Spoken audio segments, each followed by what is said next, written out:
It was a bitter December morning when my phone vibrated with a message from Dad. "Christmas is only for family," it read. "Go find somewhere else to eat." My name is Quinn Spencer, 32 years old, and those words landed like a blow. I stared at the screen as my coffee cooled. My own father had uninvited me from the family's Christmas celebration. They'd booked it at the Velvet Plate, my restaurant, without realizing I owned it. The irony was cruel. I'd poured years into building a culinary empire. 5 restaurants, 2 catering companies, $15 million in revenue. Yet to them, I was still the daughter who threw away med school. I could have called Dad back and demanded an explanation, but instead I stayed home and waited. I knew they'd arrive at my place expecting a flawless holiday dinner. So I made a call. "Caleb," I told my operations manager, "cancel the Spencer reservation." 30 minutes later, my phone lit up. It was Dad, his voice frantic. "Quinn, why won't they give us a table?" I leaned back, a tight smile forming. "Because it's only for family," I said. That was only the beginning. What came next would flip their holiday upside down, and they wouldn't see it coming. Before I dive into this, tell me the time and city you're watching from. I want to map how far this has traveled. Years earlier, I walked away from med school to chase a dream they called foolish. Dad's voice haunted me, sharp and cold. "You're throwing your life away, Quinn." My older brother Jacob, the surgeon, was worse. At every family event, he smirked and lobbed barbs about my cooking hobby. Once at a cousin's wedding, he said loud enough for everyone to hear, "Quinn's still playing chef while I save lives." The room laughed, and I smiled through the sting. But it cut deeper than they'd know. They never witnessed the late nights, the food truck I started with my savings, the years clawing my way to 5 restaurants and 2 catering companies. To them, I was the failure who refused to follow their script. I scrolled through the booking again, my pulse quickening. They wanted their perfect Christmas without me. Fine. I'd make sure they paid for it. I picked up my phone and called Caleb. "Cancel the Spencer reservation," I repeated, my voice steady despite the heat of anger rising inside. "All of it. No exceptions." Caleb hesitated, his tone cautious. "Quinn, you sure? That's a big party." I didn't flinch. "Do it. They don't get to use my place to pretend I don't exist." He sighed. Then I heard the click of his keyboard. It was done. I leaned forward, staring at the now empty slot on the screen. Part of me wanted to call Dad and yell about how they'd underestimated me, but I held back. This wasn't about shouting. It was about making them see. The Velvet Plate wasn't just a restaurant. It was my proof, my legacy. They'd chosen to cut me out and act like I wasn't family. Now they'd discover what happens when you cross someone who's built everything from nothing. I remembered another Thanksgiving years ago when Jacob mocked my first food. Truck in front of Mom. "She'll be back in med school when it flops," he'd said. Mom hadn't argued, she'd only looked away. That silence wounded more than Jacob's words. My phone buzzed, pulling me back. A system notification confirming the cancellation. I pictured Dad's face when the confusion and panic hit. He'd always cared about appearances, about looking flawless before his friends and colleagues. This Christmas, he'd planned a grand display to show off, probably boasting about Jacob's latest surgical award. I wasn't invited, but I'd be present in a way they'd never expect. I closed my laptop as a plan coalesced. They'd have their party, but on my terms. I'd make sure they saw exactly who they'd dismissed. The thought sparked something in me, not joy, but resolve. This wasn't only about one canceled reservation. It was about reclaiming the respect they'd never offered. 30 minutes later, Dad's name flashed on my phone. I let it ring twice, my thumb hovering before I answered. "Quinn," he said, his voice tight with panic. "The restaurant just canceled our Christmas party. The Velvet Plate. Do you know anyone who can get us another venue?" I gripped the phone, my heart hammering. He didn't even realize it was my place, my empire, where he'd planned his showcase without me. The audacity stung, but I kept my voice composed. "That's rough, Dad," I said. "Fix is booked solid this time of year." He groaned like a man who hated losing control. "This is a disaster. I've got 20 guests, colleagues, friends, Jacob's hospital buddies. We need that private dining room. I pressed my back to the chair, an opportunity flickering to life. If they wanted a party, they'd get one, but on my conditions. I might know someone at the Velvet Plate, I said slowly. But there's a condition. I'm coming to the party. Silence clung to the line. Dad's breathing grew heavier, like he was balancing his polished image against my demand. Fine, he finally muttered, his voice clipped. Just fix this, Quinn. I didn't smile. His reluctance was another wound, proof he'd rather keep me excluded than admit I belonged. But I wasn't finished. I ended the call and dialed my mother, Elaine. Quinn, sweetheart, she answered, her voice sugary. Your dad's just under stress. He didn't mean to hurt you with that text. Her words dripped with the same tired charm she always used to patch over family disputes. But I wasn't falling for it. Mom, I cut in sharply. If it's a family party, why wasn't I invited? She faltered, her excuses thin. It's not like that, Quinn. We just wanted something traditional. The word landed like a slap. To them, I wasn't part of their flawless picture, only the daughter who dared to carve her own path. I hung up, my resolve hardening. Mom's false sweetness only fueled my determination. I pictured Dad, forever obsessed with appearances, scrambling to salvage his pride in front of his guests. Jacob would be there too, no doubt ready to hurl another smug remark about my little cooking hobby. But I wasn't the girl they dismissed anymore. I'd spent years molding the Velvet Plate into a name that echoed across Phoenix. 5 restaurants, 2 catering companies, 150 employees, $15 million in revenue. They ignored every milestone, every award. But they couldn't ignore me when I stood before them, center stage, at their own party. I reopened my laptop, pulling up the guest list Dad had sent to the restaurant weeks earlier.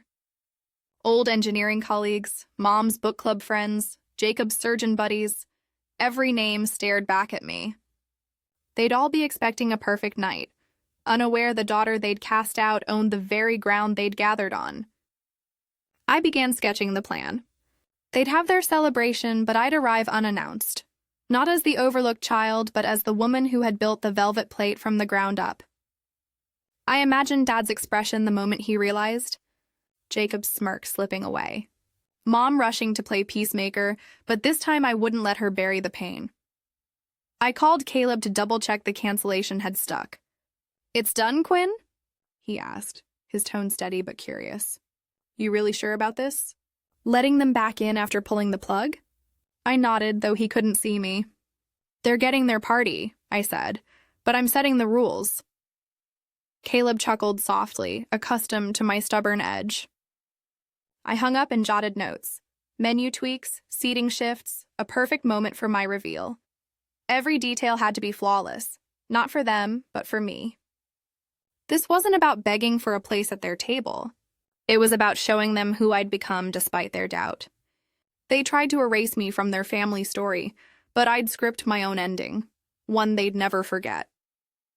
That evening, I finalized everything to let my family back into the Velvet Plate. After Dad's grudging acceptance of my condition, I'd called Caleb to reinstate the Spencer reservation for Christmas Eve. I walked into the kitchen where my team was testing dishes. Chefs moved with precision, knives glinting as they prepped ingredients for our signature truffle roasted duck. I inspected the stations, ensuring every garnish was perfect. This wasn't just a party for Dad's associates and Jacob's colleagues. It was my stage. My chance to show them who I had become. At the bar, Caleb flipped through inventory sheets. Quinn, he said, setting down his clipboard, reservations back on. Private room, 20 guests, just like you wanted.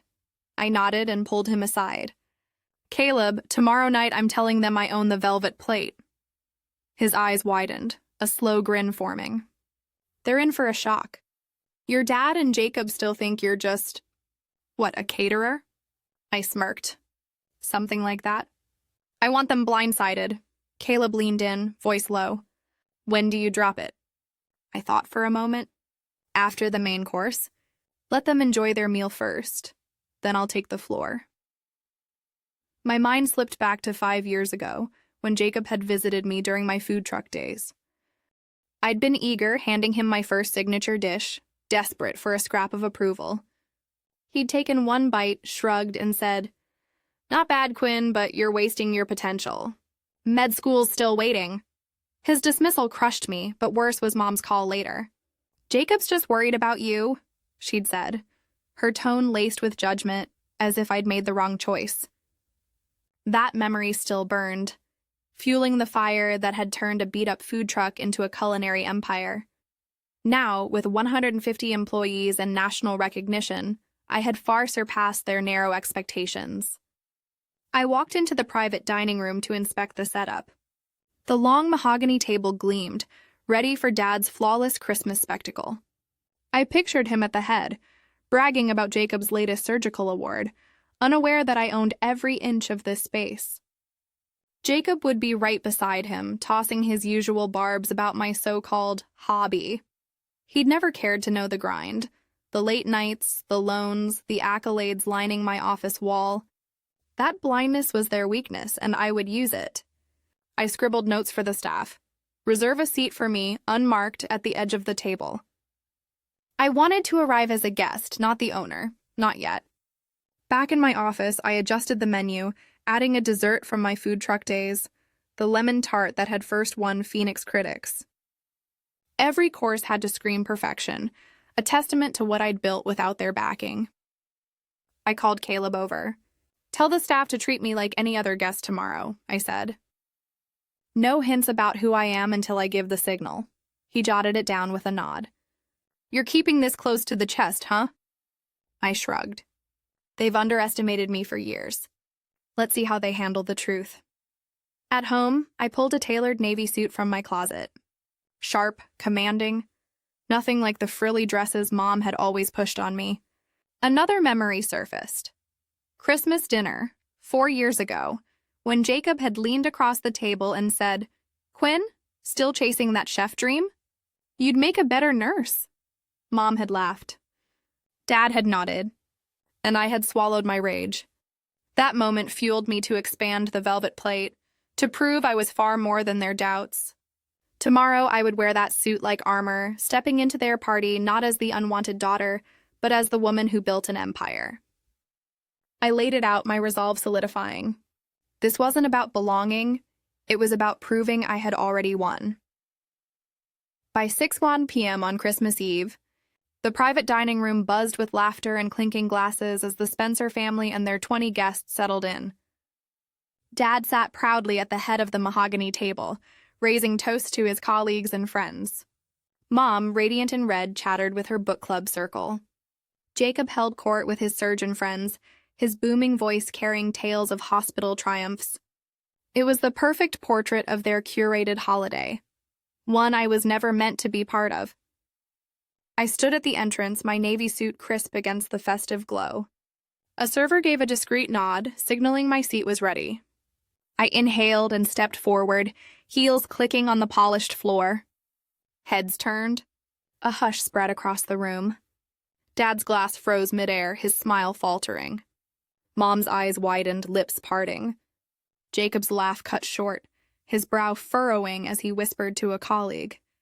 The guests, engineers, doctors, neighbors, glanced between us, murmurs rising. They all knew I hadn't been invited, the daughter cast out for defying the mold. I slid into my seat, meeting Dad's stare with a calm nod. "Quinn," he said, his voice taut, "you made it." The words were polite, but his eyes revealed discomfort. Mom jumped in, her smile brittle. "So glad you're here, honey." Her warmth was staged, and I didn't answer. Jacob leaned back, his smirk faint but unmistakable, as if my presence was nothing more than an irritation. I let the silence breathe, lifting my glass and sipping the wine I had chosen for the night. The guests resumed their chatter, but the tension lingered, their eyes darting toward me. Dinner unfolded flawlessly. The truffle-roasted duck earned gasps, the lemon tart stole admiration. I watched Dad praise the food, blind to the fact it was my creation. Jacob's voice boomed with another surgery tale, Mom nodded proudly beside him, and I sat silent, letting them bask in their ignorance. Then, as the plates were cleared, I rose, my chair scraping softly. All eyes shifted to me. I raised my glass, my tone unwavering. "I'd like to make a toast," I said, pausing until the silence held. "To the Velvet Plate, a place I built from nothing. My restaurant, my vision, my empire." The room froze. Dad's face drained, his glass trembling. Mom's smile crumbled as her hands clutched her napkin. Jacob's jaw tightened, his eyes narrowing as the truth sank in.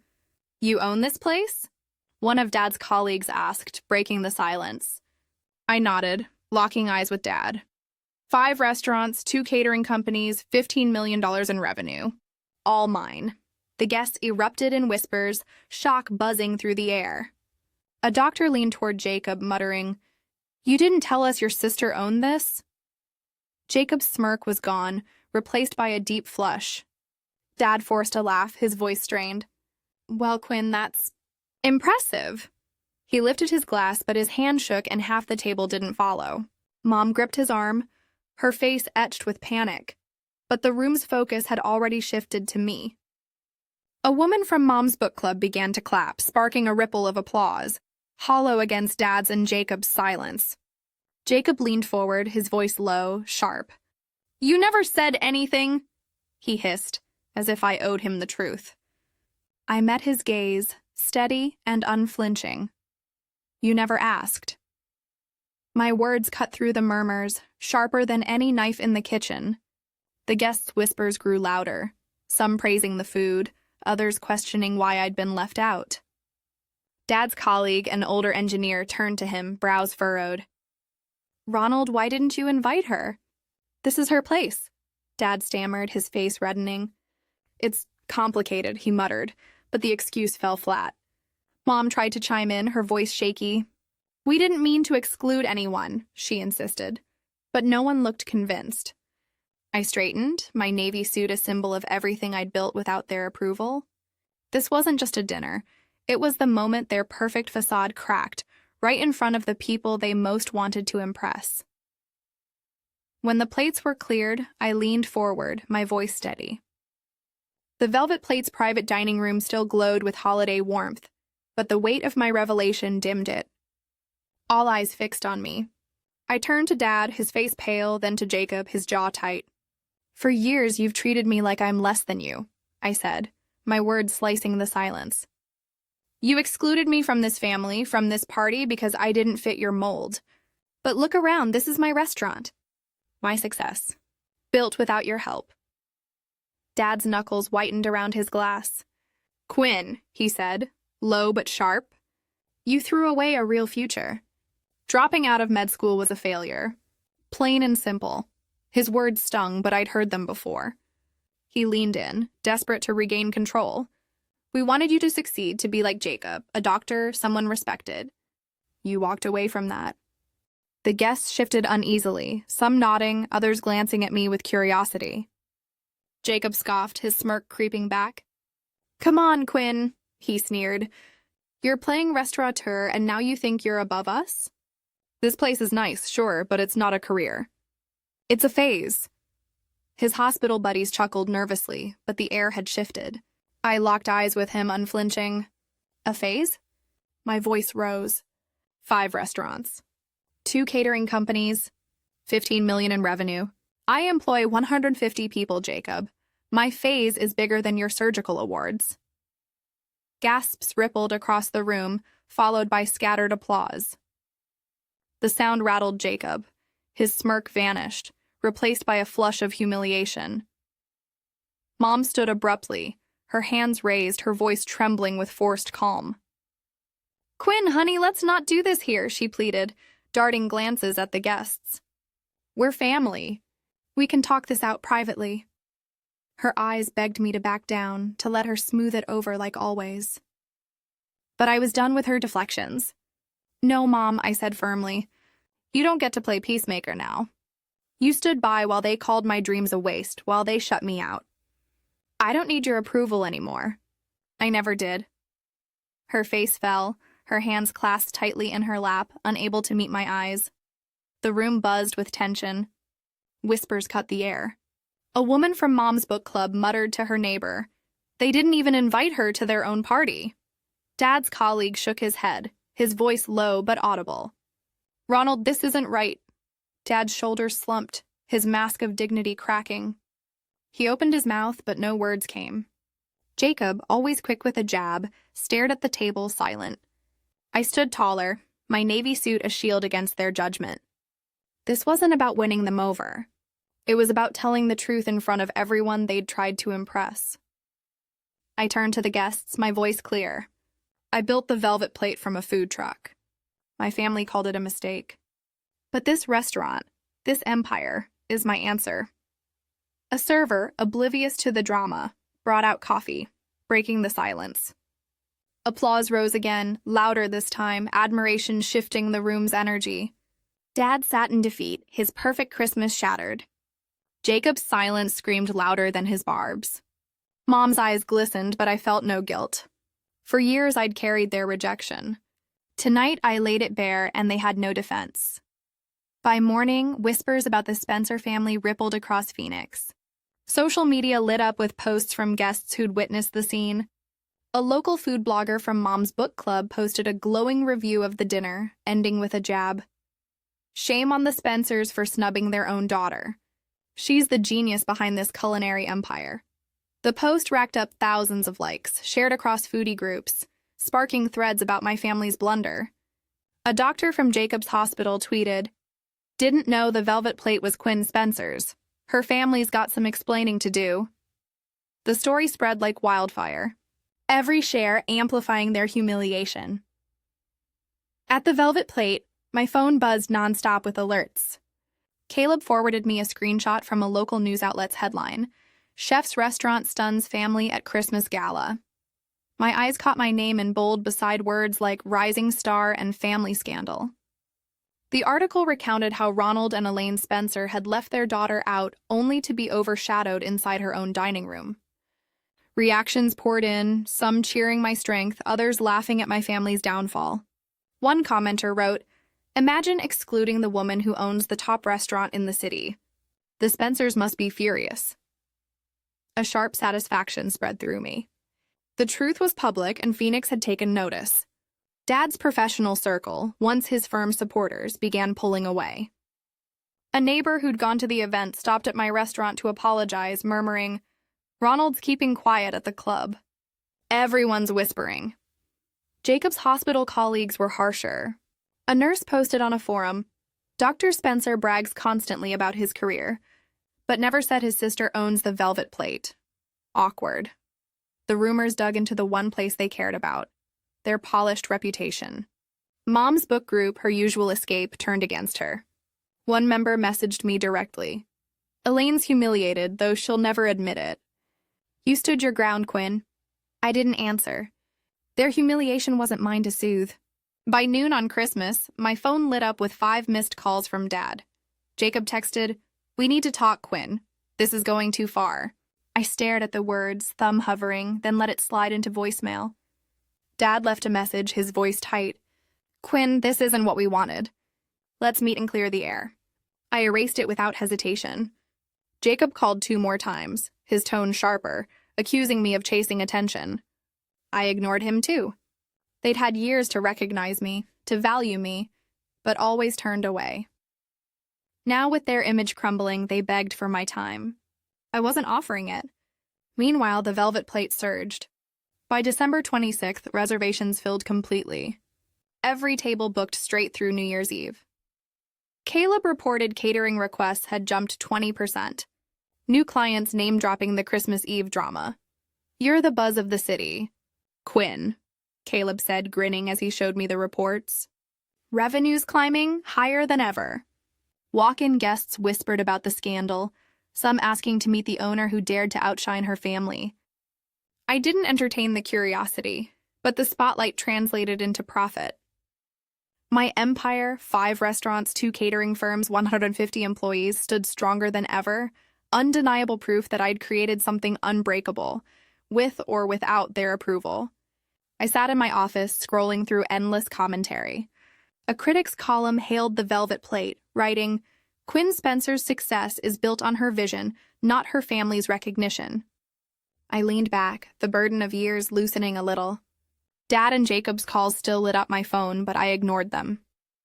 Their image was unraveling in Phoenix's gaze, and I had no desire to patch it together. The velvet plate was mine, my legacy, and its spotlight belonged solely to me. A week later, after Christmas, I stood in my office staring out at the Phoenix skyline. The city glittered, its lights reminding me how far I had climbed. The velvet plate thrived, its name now inseparable from my own story. A woman who had forged an empire despite her family's rejection. For years, I'd chased their acceptance. Now, with their calls unanswered and their reputation destroyed, I felt lighter. Cutting ties wasn't just an action, it was freedom. At my desk, I reviewed the latest projections. Reservations were locked through February. Catering contracts had doubled since Christmas Eve. That morning, Caleb had texted, joking, "Quinn, you're a legend. Phoenix can't stop talking about you." I smiled faintly, but my mind stayed fixed on what lay ahead. The velvet plate was no longer just a restaurant. It was my creation. From food truck beginnings, through sleepless nights and relentless risks, into 5 locations, 2 catering branches, and $15 million in annual revenue. My family once called it a failure, but every crowded table, every plaque on my wall proved them wrong. I thought about Dad's voicemail, still unopened. He'd called again on New Year's Eve, his tone softer, almost pleading. "Quinn, we need to make this right," he said. Jacob's texts had grown colder, demanding I stop dragging the family into the storm. Mom hadn't spoken since that night, her silence louder than any apology. My entire life had been shaped by their demands, med school, their vision of success, only to be cast aside when I chose differently. Distance wasn't revenge. It was survival. Their world, built on polished appearances, had collapsed under scrutiny, but mine stood stronger than ever. The lesson wasn't about shaming them. It was about learning to value myself above those who never truly did. For years, I carried their judgment like a scar, letting it shadow my worth. But standing tall at that party, claiming the velvet plate as mine, shifted something permanent. I no longer needed Dad's pride, Mom's approval, or Jacob's reluctant nod. My success, my joy came from within, from the grit that built an empire, from the strength to leave behind those who minimized me. I walked the dining room floor, watching my team ready themselves for the rush ahead. Servers polished glassware, chefs crafted dishes with care, and the air thrummed with focus. This was my family now, the 150 who believed in my vision, the patrons who filled my seats, the city that cheered my name. A local magazine had already called, asking for an interview about my rise. I said yes, not to boast, but to share one truth. You don't need universal approval to thrive, only your own. Looking forward, a quiet confidence steadied me. Plans for a 6th velvet plate were underway, and sketches of a new menu inspired by Arizona's desert flavors were spread across my desk. The future wasn't about vengeance. It was about creation, about dreaming even bigger. I stepped out onto the balcony, the Phoenix skyline stretching endlessly before me. This city had witnessed my battle, and it had chosen me. I was Quinn Spencer, not the forgotten daughter, but the woman who claimed her place in the world, free at last.